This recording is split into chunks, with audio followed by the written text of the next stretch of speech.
This is Sox in 7. Welcome back to Sox and Seven. We are your hosts, Kevin Tebow, Mason Reed, Jack Tagerman, back at it again with some Sox and Seven. Sox coming off a series win versus the Minnesota Twins. You know, a lot of good things, some ugly things. We're here to break it all down. What'd you see in this series, boys? Um, I think they look good, to be honest. I think we finally put some full games together.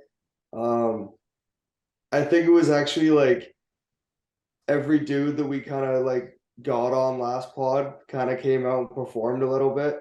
Love to see Yoshida get a few hits today. Um, yeah, I'll leave it at that for now. Yeah, game one, got some good pitching from Chris Sale. Yeah, Might that be was back. unbelievable. That first game was crazy. Yeah, he might be back to the Chris Sale that I once knew. You Yeah. know, 11 Ks. Just chop When that up. I mean, when Max Kepler went deep, I was like fairly confident that start was gonna go to waste. yeah, Yeah, I got real nervous. And like Winkowski, I mean, he's been lights out, so it was bound to happen at one point. Yeah. And then Schreiber comes in and just blows up, which was also bound to happen at one point. And then just what a ninth what a and night. 10th, what a 10th.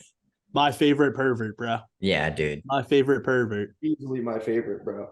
Yeah. Easily. Reese McGuire's hitting like 410, something like that. The guy just mashes righties, bro. Just Yeah. He's that guy, bro. bro. I believe that was against the lefty. And then Oh, yeah, it was. It was off of what's his name? Duran. yeah, no. No, I don't know his name. Yeah. Some reliever for the Twins that's a lefty. But yeah, Reese plates two. Ties up the game in the bottom of the 10th. That was Then against Moran, Giovanni Moran. Yeah, not Duran. It was Moran. That's what it was. But yeah, Devers goes 2 for 4 with the big hit in the first in that game. Verdugo goes 3 for 5, obviously with the walk off. Tebow was there to celebrate it. it was Big fucking electric. win. And like they played Dirty Water twice originally when like he hit the walk off, and then during the review, like everybody was kind of just standing around like, what's going on here? Like, was it fair? Was it foul? And then you hear the umpire go over the mic, which I love that they added that the umpires say it over the mic now. And then the umpire announced it. Crowd went crazy. They played Dirty Water again. Lights show was awesome. You know, I'm honestly a fan of the light show when you're there. Yeah, it looks dope on TV too. Yeah, and I have no clue why that call took that long to make, though.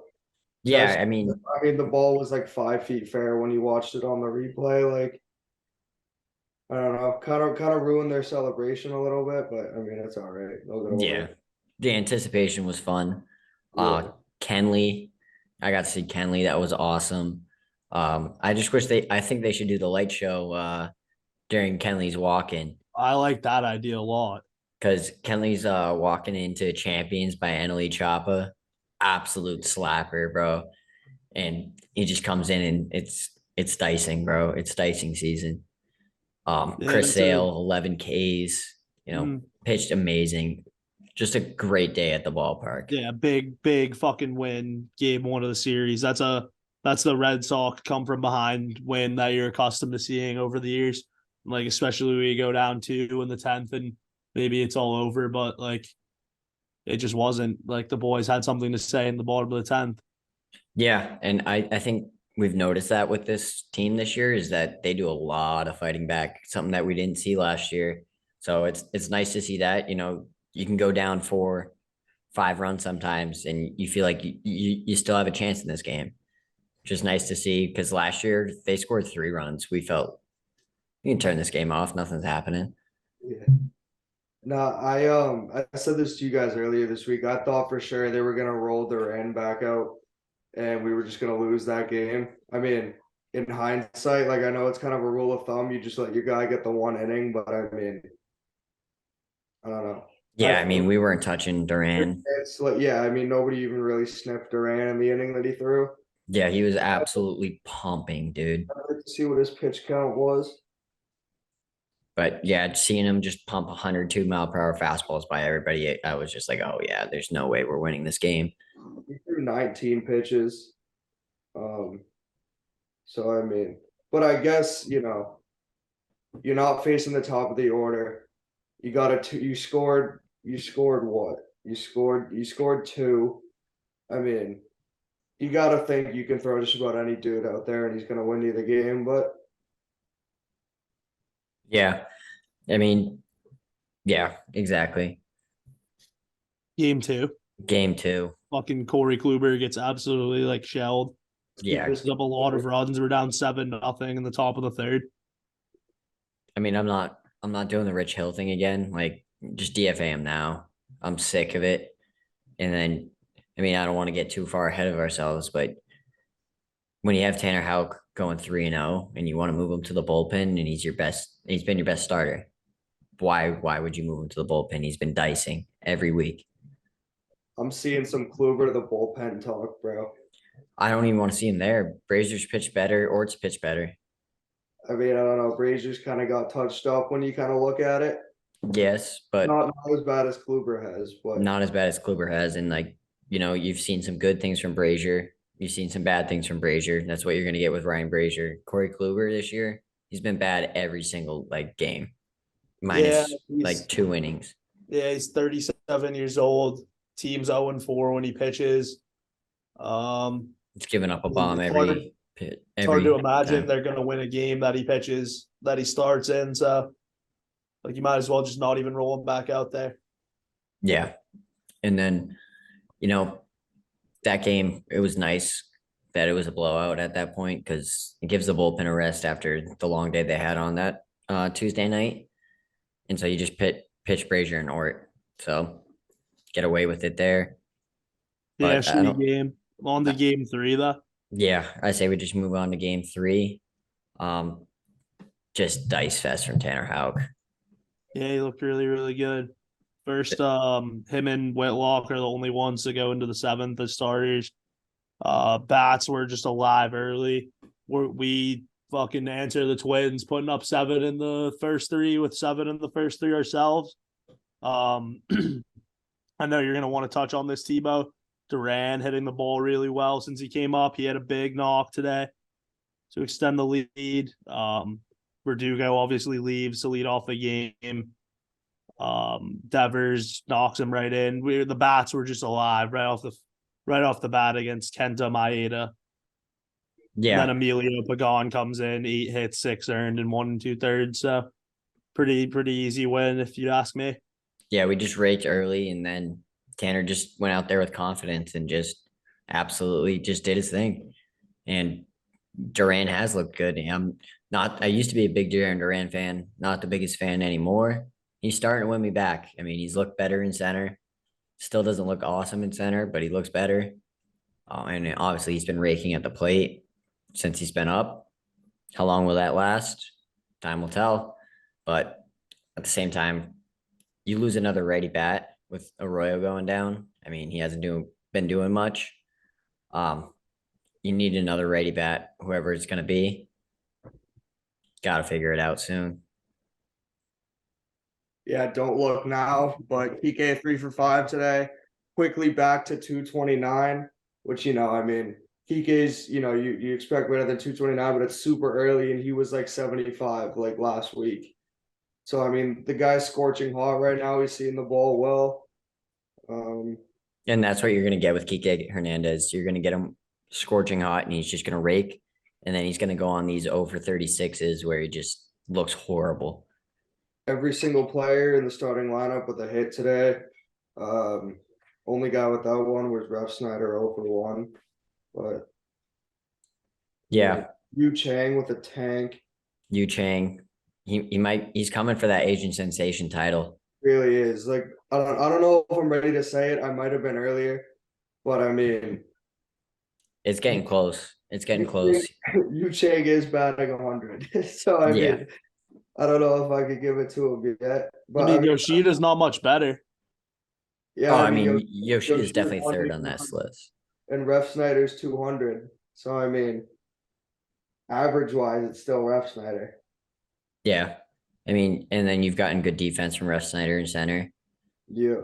But Chang has been playing better at short lately. And with Arroyo going down, you're going to need Chang to step up. Mm-hmm. Yeah, no. Frazier again in a blowout got touched up today. Yeah, he's fine. He's fine. We were losing anyway. Like, don't worry about him. But yeah, like before we preview the Brewers series, we're going to Milwaukee for the weekend. But before we preview that, like rest of April into May, look ahead. We have series against the Brewers, Orioles, Guardians, Blue Jays, Phillies, Braves, Cardinals, and Mariners consecutively. And like those are all pretty good ball clubs that are going to be there in September fighting for the playoff race. And for me, like it really just comes down to like over this next month, like we have to stay 500, win a few series. If you get swept, you got to take 2 of 3 in the next couple, split with like the Blue Jays on the road or whatever. But it really just comes down to like the pitching is going to be like whatever. Like if we get a good start, we're probably going to win that game. But it really just comes down to other dudes in the lineup besides Alex Verdugo and Rafael Devers stepping up. Like if we could just have Yoshida and Casas step up over the next month and hit like 5 bombs and hit 300 over the next month, we're going to win a lot of baseball games, whether it's Yu Chang or whether it's Arroyo or like somebody. Like we just need somebody to step up, start hitting the baseball hard, like besides Verdugo and Devers, because like they're just going to do their thing. Yeah, and I agree. And one guy I did want to highlight is starting to look a lot better. I mean, he's kind of the butt of this podcast to start the year, but Connor Wong, it's coming along. He's starting to throw runners out, hit the ball hard today, starting to look a little bit better. I mean, he's still got miles to go, but at least we have a catcher now who can throw somebody out. But I mean, Reese is still raking, and I still want to see him in the lineup every day. I mean, Preview Brewers series. Yeah. Tomorrow's Pavetta versus Freddie Peralta, right? Yeah. Yeah, so, Freddie Peralta has some good stuff. Yeah, he's got a 318, 2-1. Yeah, he's been dealing with injury the last couple of years, but like he is a really, really, really sharp slide piece. And I mean, I'm gonna be betting the Sox tomorrow against him. Maybe the under too. I'll be looking at because unders in Brewer Stadium aren't bad. But I mean, he's also a righty, so yeah, that's always good news when you're facing the Sox lineup. So just expect them to go lefty heavy tomorrow. A good thing going into this series is that you had 2 days in a row where the only bullpen arms you used were Brazier and Ort. The bullpen is fully rested. Yeah, expect everybody to be ready to go. Possibly even Cutter. Yeah, Cutter. We forgot to mention Cutter with the pinch run in the 10th in game 1. That was electric. I'm standing there at Fenway Park and I see number 50 running out to second base. I was like, did we trade for Mookie Betts again? Like, who is this? And I'm like, yeah, Tebow texts us is like, is that Cutter Crawford pinch running? And we're like, I think so. Yep. He scored a run. Unbelievable. And I think he moved up on a pass ball too. It's a multifaceted ball player, bro. Yeah, I mean, Cutter Crawford's just a dog. He's him. That's 2 out of the 5 tools. Yeah. All right. Friday's game, Whitlock versus Wade Miley.